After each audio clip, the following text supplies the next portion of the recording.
Shalom. Lors de notre dernière séance, nous avons parlé des livres de la tradition d'Israël. Aujourd'hui, un nouveau cycle consacré aux identités bibliques. Dieu, l'être humain et Israël. À tout seigneur, tout honneur, commençons par Dieu. Quand nous disons Dieu en français, nous nous référons à l'étymologie dios, qui renvoie à Zeus. Comment la Torah parle-t-elle de celui que nous nommons Dieu, à travers différentes désignations? La Torah proclame un seul Dieu qui possède plusieurs appellations.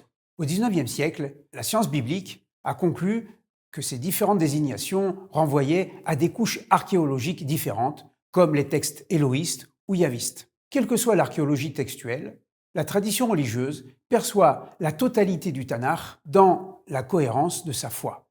Bien sûr, pour entrer dans la Bible, il faut passer par l'hébreu. Les traductions sont le plus souvent approximatives quand elles n'offrent pas des contresens involontaires ou parfois tendancieux. Le premier terme qui désigne Dieu est Elohim.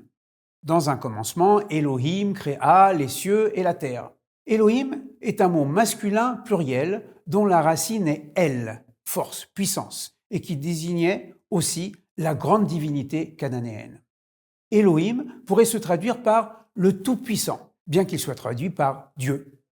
Elohim désigne la source des puissances de la nature que Dieu ordonne durant les 6 jours du commencement. L'ensemble de ces forces naturelles que le scientifique peut mettre en équation se nomme les armées de Dieu. Elohim désigne l'être divin en tant que créateur de son monde. Précisons que le verbe baro, créer, est réservé exclusivement à la divinité, car l'homme ne crée pas, mais il façonne, il réalise à partir de ce qui existe déjà.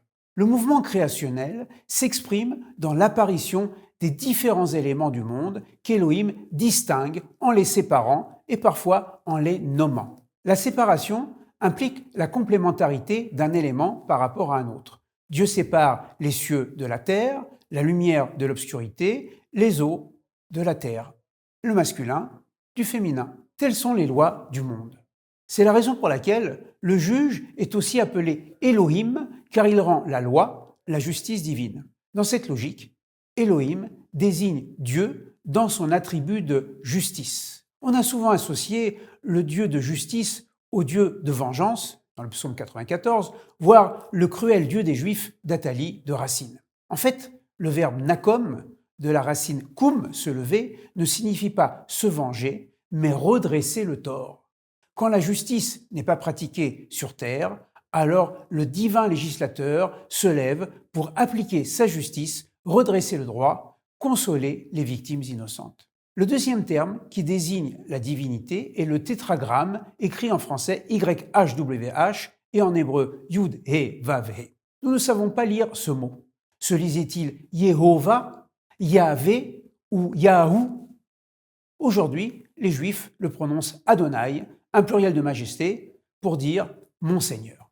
Bien que ce tétragramme apparaisse dès le 2e chapitre de la Genèse, en doublant avec Elohim, c'est en Exode chapitre 3 qu'il est révélé pour la première fois à Moïse, qui demande à Dieu « Quel est ton nom ?» La première réponse divine est une expression de 3 mots « Ehiyé, Asher Ehiyé, je serai qui je serai », réduite au verset suivant au seul tétragramme. Le tétragramme est construit sur le verbe « être », car Dieu est l'être absolu, par rapport à la création, qui est l'être contingent. Mais cette curieuse forme, que l'on peut lire « Yahou », peut renvoyer au souffle de la vie que le Créateur insuffle à sa créature. Cette idée de l'être donné ou du souffle offert associe le tétragramme au don de l'amour. C'est pourquoi le tétragramme désigne Dieu dans son attribut de bonté et de miséricorde. Un autre nom apparaît dans la Torah, El Shaddai. El renvoie à la divinité puissante et Shaddai, une forme hébraïque ancienne, désignerait le champ, le lieu des bêtes sauvages. El Shaddai serait le Dieu protecteur de la nature sauvage. Mais Shaddai pourrait venir aussi de Shad, la poitrine maternelle, celle qui donne son lait bienfaiteur.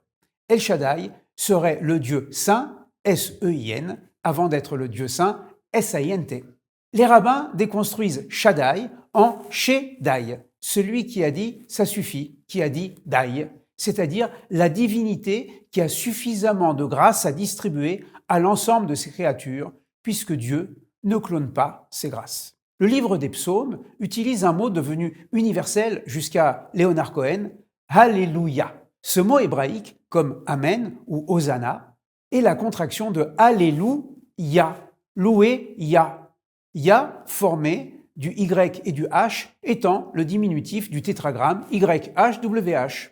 À l'époque du Deuxième Temple, par respect pour les noms divins, les maîtres inventent des formulations afin de conserver les noms divins uniquement pour la liturgie.